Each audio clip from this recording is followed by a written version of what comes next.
This is the industrial engineering case competition. It's going to be presented by Roshan, Kevin, and Zalika. Just to start us off, just a little introduction. We're dealing with a national hotel chain flagship property, which is considering lobby renovations. The hotel is torn between three redesign options with three models in mind, and our team seeks to analyze the trade-offs and potential gains of each model to decide on a winner. So there are some redesign requirements that we're considering. It's to improve guest satisfaction, to reduce the check-in wait times, and then to also increase cafe revenue. Um, there are two questions that we start off with, and I'll just read them out to you guys. Question one starts with which redesign option for the lobby would we recommend and why? And then also for question two, we have how many guests need to be processed per hour during the peak. And then we have how many kiosks and agents do we need? And then do we see any foreseeable bottlenecks or queuing issues? So the design options that we have are two front desk agents, two service kiosks, and then two front desk agents, one self-service kiosk, and one front desk agent, and two service kiosks for a two-parter for design C. Moving on, we have the evaluation. So for our evaluation criteria, we listed four criteria specifically, which is guest satisfaction, wait times, revenue of cafe, and cost.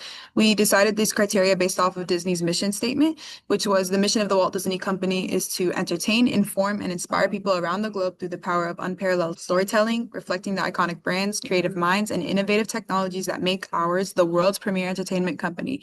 With that, we have guest satisfaction, which we chose our focus groups to be families, couples, and friends. We believe that Disney is very heavy on customer interaction, which is with cast members and the families and guests, ease of process from walking in to checking out, and the availability of convenience specifically in the lobby. The wait times we wanted to be as short as possible from walking into the hotel to checking in.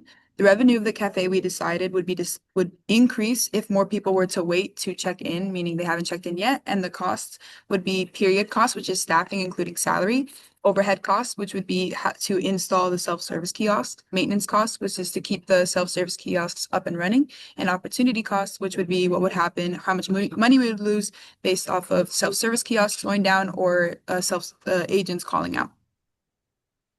Which leads us to the decision matrix where we have guest satisfaction weighed the heaviest, with four, wait times being weighed at 3, revenue of cafe being weighed at 2, and cost being weighed at 1.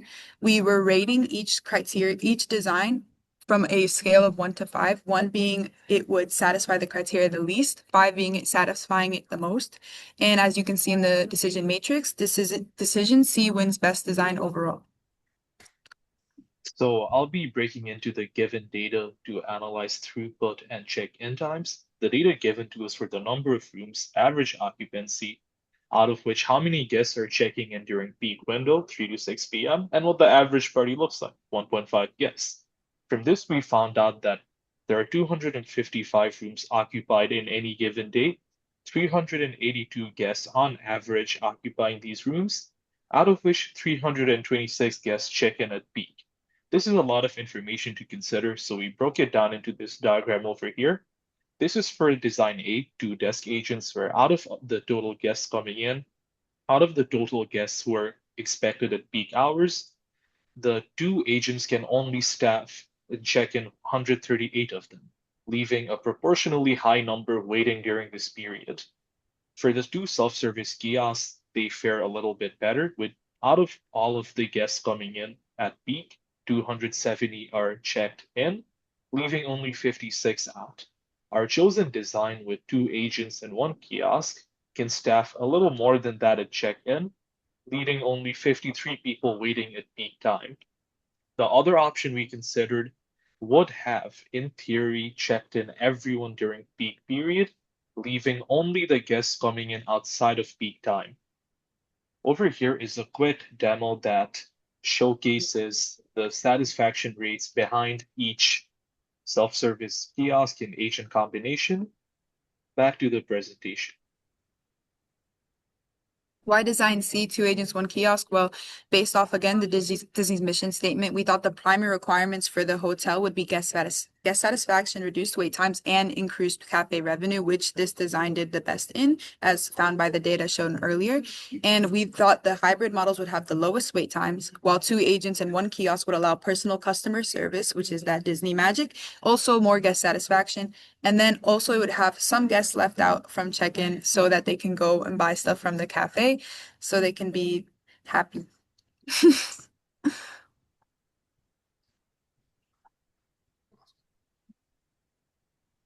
Also, some potential bottlenecks would be, of course, technological errors. That would be from the self-service kiosk and say in case the power went out or if there was a disconnection. Also, agents can call out too, because we're all human after all. And then client bias against kiosks specifically. For example, older guests or families might prefer that guest one-on-one interaction with an actual cast member instead of the kiosks. Question 3 would be about our cafe, which is specifically how many staff members do we anticipate needing, and also would we recommend a grab-and-go model, full-service cafe, or something else, and why? Well, we decided that the best cafe idea would be the limited service cafe, since we would thought since it is a flagship hotel, we would like something that was a bit more personal and fancier than a grab-and-go model. So what would be in the cafe would be grab-and-go options, but also and coffee or cafe style like heat up options such as sandwiches. And we would only need one staff person to serve the cafe since the 53 guests are sitting out. That means that there's going to be 18 guests sitting per hour, and a staff member can serve 20 guests per hour, which means that they can serve 60 people per peak period, meaning that all 53 people sitting outside of that checking in period would be able to be served. Also, since they're spending a little bit, oops, sorry. Next to question 4. As for question 4, we're talking about the metrics and realistically implementing them, along with a slight shift in our target demographics. So after option C, 2 agents and 1 kiosk is implemented, we can measure their performance through the check-in throughput through our kiosk and agent systems. We can calculate the utilization rate for the technology itself. We use Little's law as a theory and as an equation to calculate the average wait time in queue. We can measure the abandonment rate, where how many people can use the kiosk and then quit before finishing and go to an agent. As for the cafe revenue impact, we can measure how much profit the cafe is adding as a percentage of the base revenue from check-ins themselves.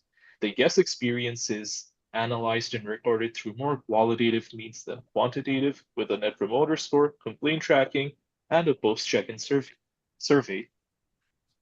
Awesome. And the hotel is expecting to have a shift in demographics. So that means there's going to be a shift in priorities in the group that we see. With the regular group that we had, we saw that guest service was more expected, but for the business travelers, we're expecting that this is going to be less required of them. They're going to want lower wait times as that they are more focused on their jobs and they want to get through to their hotel rooms. And then there are larger business groups, so they're going to be processed together. So we figured the best option for this was hybrid option C, part B. This includes 2 kiosks and 1 agent, which would be best for outputting the amount of business people into the lobby so that they can get more items from the cafe.